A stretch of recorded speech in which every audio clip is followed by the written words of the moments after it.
So you've made some resolutions. Well, we've got the techniques to help you keep them. Let's talk about that.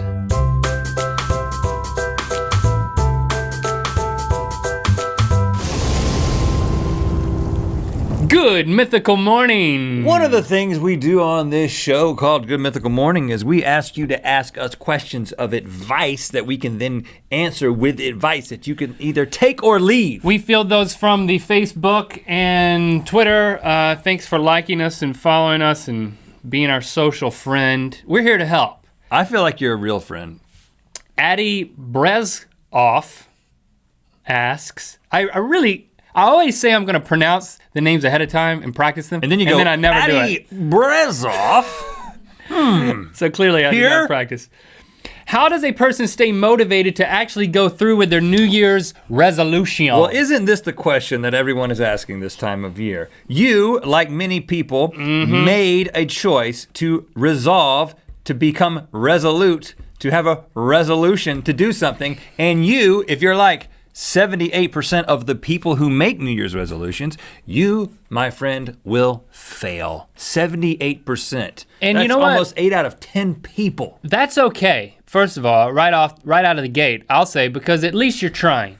I mean, I don't have enough confidence in myself to even resolve anything anymore. I'm pathetic. I've made no resolutions this year. You think it's all, the intention is the only thing that matters? It's not the only thing, but it's valuable. So I'm just trying to start this off on a positive note that you've made a resolution, that's good. Now let us help you keep it. Okay, I was gonna say something about intention without follow through is like the mother of invention. Is like throwing nothing. It's like making the motion of a baseball throw without a baseball.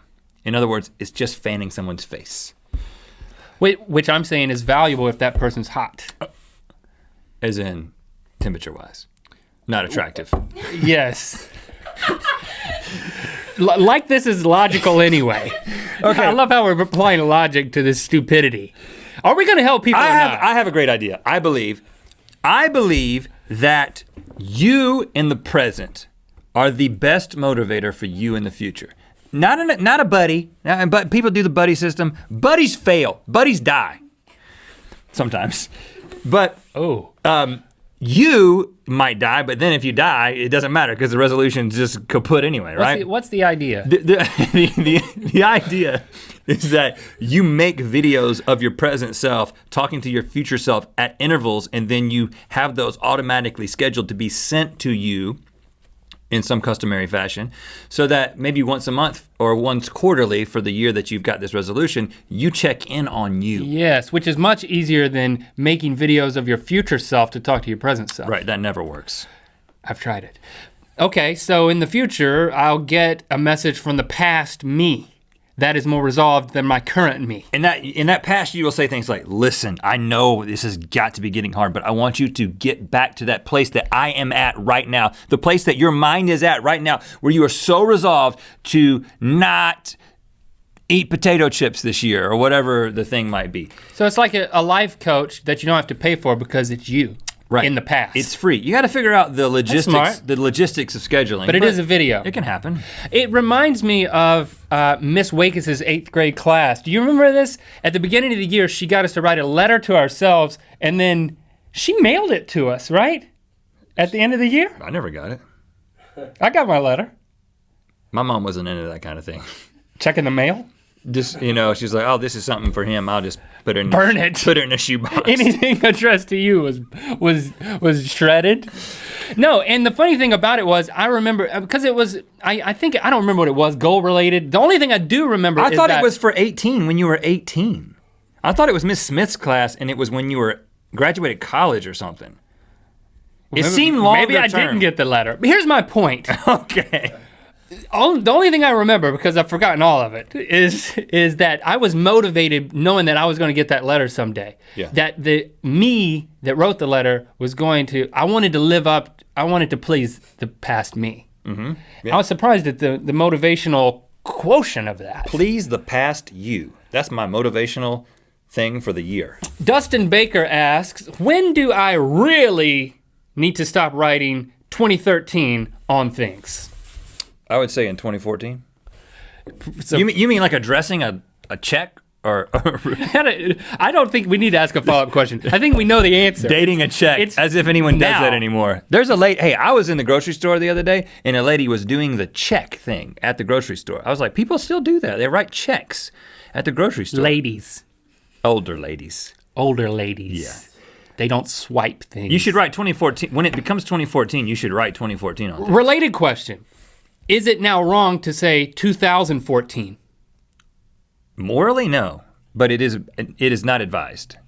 Because my wife and I had this conversation. She said, well, I can't believe it's now 2014. I was like, no, it's not, it's 2014. We gotta let go of that. I mean, you couldn't do that after what, 2009. Once it came 2010, you were supposed to say 2010. You have to make the transition because you've got a decade of saying 2000 something, but then you gotta realize that this is just a residual effect of the way we said it through the first decade of the 2000s. You're not gonna say 2028. Right, oh, it's 2062, Norm. 2062. Right. 2028. So you should start, listen, be a part of the solution, not the problem. Say 2014 in 2014. If we say 2014, which I'm sure we will because we, just like you, have been ingrained to think that's the correct way to do it, correct us in the comments. I think this is helpful. We also have a P.O. box. You mail us things. We sing a song as a point of transition. You know what day it is. It's Thursday. Thursday 2014. And Thursday means mail. Thursday 2014, well, it's gonna be that every time, probably. I mean, that's not really a date. This year. Okay. And sometimes the mythical mail boulder, as heavy as it grows, still floats over here so you can get a closer view of it. And sometimes Whoa, that's not a boulder. It involves Jason there it helping is. us here. There he is.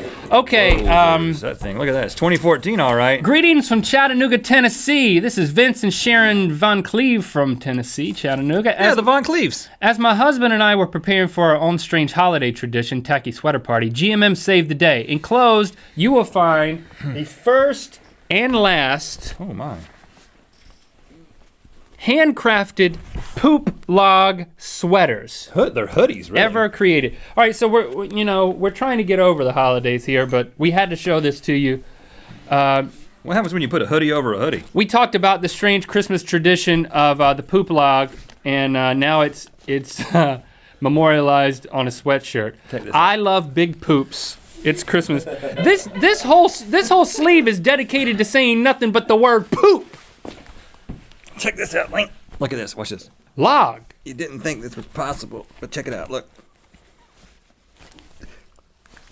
What's happening? Double hood. Keeping with the poop theme, please enjoy the sticky stickers you are also receiving. They were given to me by a 7th grader, and I had no idea what to do with them until now. Hey, here's what you do, people. If a 7th grader, I don't care if they're a total stranger, if a 7th grader comes up to you and gives you something, just immediately think, I should re-gift this to Rhett and Link. Finally, you will find a golf ball for my now defunct miniature golf course. That's sad. I figured This is like a full report. I figured it could be a candidate for the boulder, and if nothing else, would allow me to give a shout out to our Scenic City mini golf partners. Usually they don't bounce very well. That's why they're at the putt-putt course. Thanks, Vince and Sharon.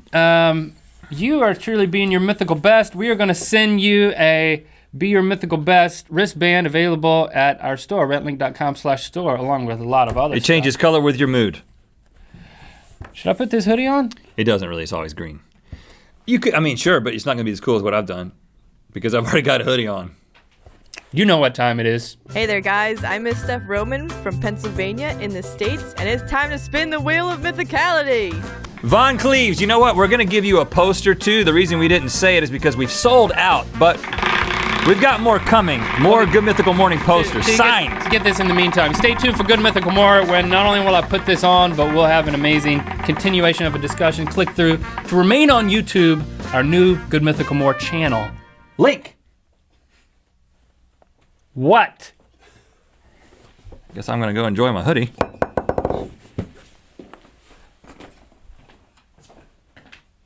It's me. Here I is. The Linkster. All alone, being me. Just me and you, but mostly me. Being Link. Being here. I could probably really make good use of this time when it's just me. If I'd have made a list ahead of time of what I would do in a time like this. Linking it up. Just linking it out. I got switched hoodies. You could have given me more link time. Can I have another little bit? I was just getting into it. Okay. Yeah, I like this. This gives you an idea of what good Mythical Morning would be like if it was just me. It wasn't much more time. I barely complete. You can't stay away. I got double now. Double hoodie. Just give me one more. Okay. Like, actually count to 60 this time. Okay. Before you come back. 1, 2. To yourself. 3, 4. Silently. So, yeah, I mean, enjoy it. I just gained 60 more seconds of just me and you. You said 16, right? Sculptures are categorized by size. They have to reach a threshold. To me of size. personally, if someone's like 2 people should have to lift it. So maybe another way of saying It's not a sculpture until it requires a 2-man lift.